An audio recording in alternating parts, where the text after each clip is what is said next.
Sebuah kota kecil, hiduplah pasangan muda Vero dan Airin. Vero adalah seorang pelukis dan menjual lukisannya di pasar. Tetapi lukisannya tidak begitu laku, dan dia hampir tidak mendapatkan uang.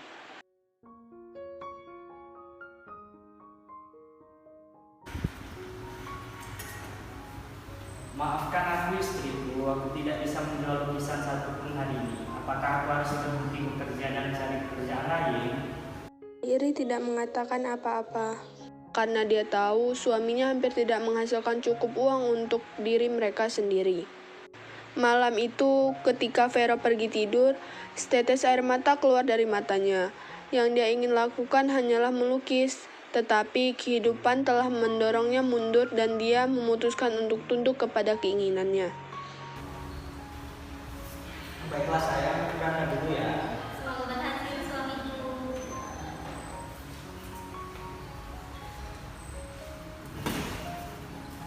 Tetapi Vero tidak tahu bahwa sesuatu yang mengerikan sedang menunggu di hadapannya.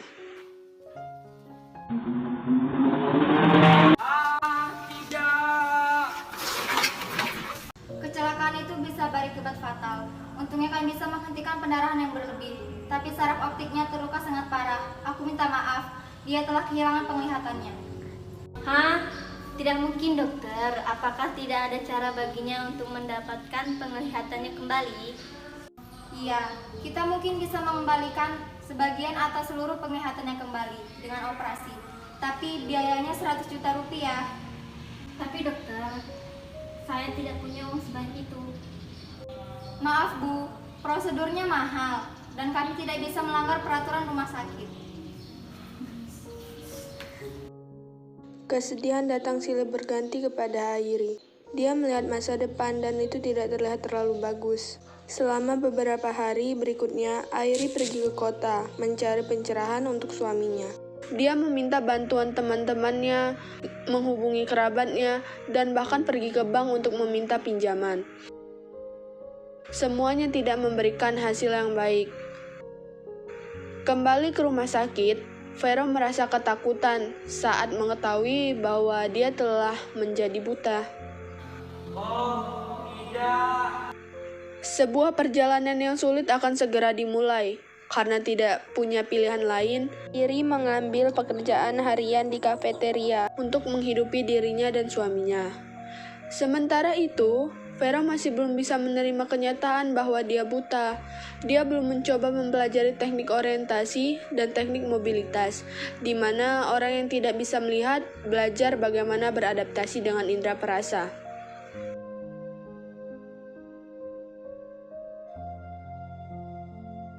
Berbulan-bulan berlalu, tapi suasana melankolis masih menghantuinya. Apa yang harus ia lakukan dalam hidupnya sekarang? Dia sering bertanya kepada dirinya sendiri.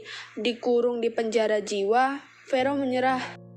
Sampai pada suatu hari, Kau seorang pelukis yang jadi terkenal? Kalau iya, segera ikut serta dalam kompetisi pelukis terbesar di kota Panaragan dan menangkan 100 juta rupiah. Untuk detail lebih lanjut, masuk ke situs web kami. Vero merasakan badai tiba-tiba muncul di dalam dirinya. Untuk pertama kalinya dalam beberapa bulan, dia berdiri berhadap-hadapan dengan harapan. Dia tersenyum, tapi kemudian senyumannya menghilang. Tapi bagaimana aku bisa mengikutinya? Aku kan buta.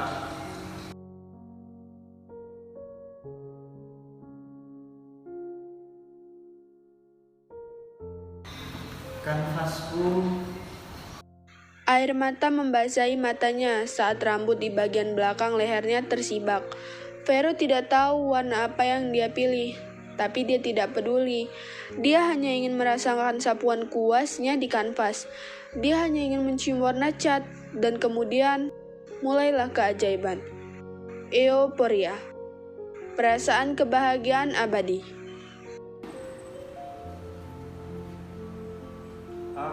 Ya ampun. Vero tidak bisa berkata-kata, tapi lebih dari itu, dia merasa senang.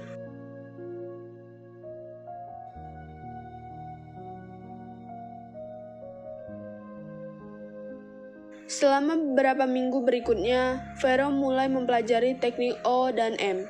Dia mendaftar untuk kelas barley, mulai keluar dari rumahnya untuk mencari udara segar. Dan di atas segalanya, dia melukis setiap hari. Akhirnya, dia semakin pintar dalam melukis walaupun dengan kekurangan yang ia miliki. Wah, ini sangat indah, tapi kau jangan tersinggung ya. Kau belum pernah menggambar sesuatu yang begitu indah seperti ini. Aku belum pernah melihat duniaku seperti ini sebelumnya. Aku merasa hidupku lebih berwarna dari sebelumnya. Airi, kau mau pergi kemana? Aku ingin mendaftarkanmu ke kompetisi melukis minggu depan. Ayolah, tidak mungkin. Tahukah kau alasanmu mulai menikmati melukis lagi? Itu karena sekali dalam hidupmu, kau berhenti berpikir berlebihan tentang hasilnya dan menikmati prosesnya. Hanya itu yang perlu kau lakukan, suamiku. Airi mendaftarkan nama Vero ke kompetisi melukis. Ia tahu bahwa jauh di lubuk hatinya, Airi berharap dia memenangkan kompetisi, sehingga hadiah uang yang bisa membantunya mendapatkan penglihatannya kembali. Keesokan harinya, Vero mulai melukis tanpa rasa khawatir. Ketika dia mulai melukis, dia menyadari bahwa dia tidak hanya melukisnya, tapi juga bagian dari lukisan itu sendiri. Seolah-olah itu adalah jalan yang membawanya ke tujuan yang indah. Dan begitulah 5 hari berlalu. Dan lukisan Vero akhirnya selesai. Oh, wow Vero, aku harap suatu hari nanti kau bisa melihat apa yang kau lihat sekarang ini sungguh mempesona. Airi menyerahkan lukisan itu saat dalam perjalanan ke kantor.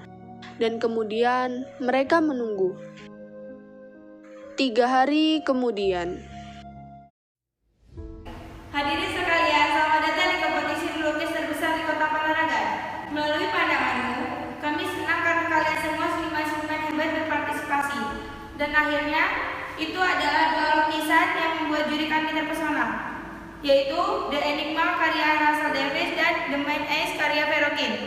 Dan pemenangnya adalah The Man Ace karya Vero Kim. Kau berhasil, suamiku. Kerumunan bersorak, tetapi ketika Vero pergi ke tengah, mereka semua terkejut. Hai, aku Vero. Maksud Anda kau yang melukis ini? Iya, benar Nyonya. Dia berbohong. Bagaimana mungkin seorang tunanetra seperti dia bisa membuat sesuatu seperti itu? Itu pasti sudah dilukis oleh orang lain. Permisi, suamiku buta tapi dia hitam putih. Aku mana percaya. Apa kau percaya dia menggambar itu? Seharusnya dia pertama itu menjadi milikku, bukan punyanya.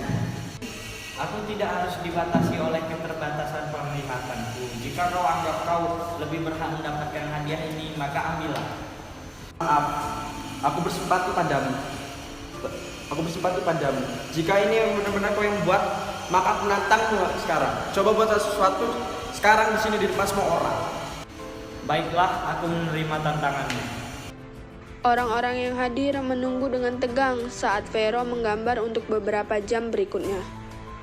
Dan ketika dia selesai, Baiklah, sudah selesai. saat kanvas itu dibalik, semua orang merasa sangat kaget dan juga malu, terutama Russell. Apakah kau masih ragu, Tuan Russell? Aku tidak tahu harus berkata apa. Maafkan aku. Aku tidak pernah bisa membayangkan seseorang bisa memainkan warna tanpa melihatnya. Kau memang pantas mendapatkan hadiah itu.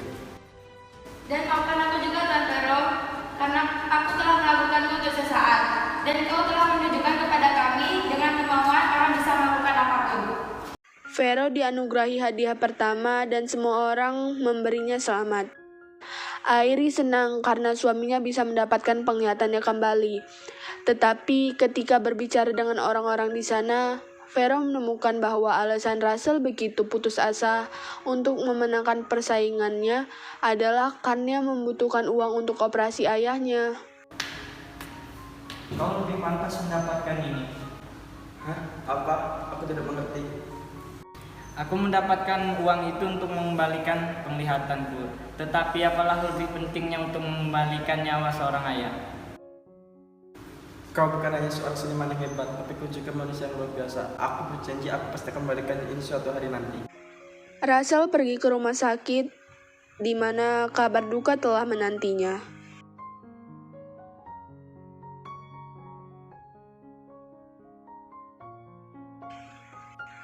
Para dokter tidak bisa menyelamatkan ayahnya. Itu sudah terlambat. Dokter, aku ingin mendonasikan mata ayahku ke seseorang.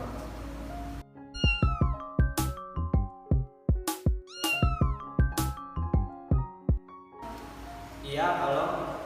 Halo Tuan Verokin, Iya, benar. aku menelepon dari rumah sakit Gigi Medica. Aku telah menemukan pendonornya dan itu benar-benar gratis. Hah?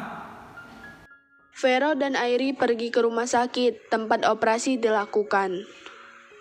Dan setelah beberapa jam saat perban dilepas, Hei, aku Russell. Ini yang kau berikan kepadaku. Aku tidak mengerti. Kau membutuhkannya untuk ayahmu. Kau memiliki matanya sekarang. air mata mengalir dari mata Vero saat dia memegang tangan Russell. Aku minta maaf. Jangan, apa yang telah kau lakukan kepadaku di dalam perlombaan itu adalah sesuatu yang belum pernah kau lihat sebelumnya. Kau mencoba menyamakan ayahku, namun tidak bisa. Tapi setidaknya mata ayahku kali ini bisa melihat melalui pikiranmu. Dan demikian kisah ini telah berakhir indah. Kisah yang mengajarkan kita kekuatan, kemauan, dan tekad. Dan pada saat yang sama, nilai kebaikan dan kasih sayang terhadap orang lain. Apa yang tidak bisa dilakukan seseorang ketika mereka memilih kemanusiaan di atas segalanya.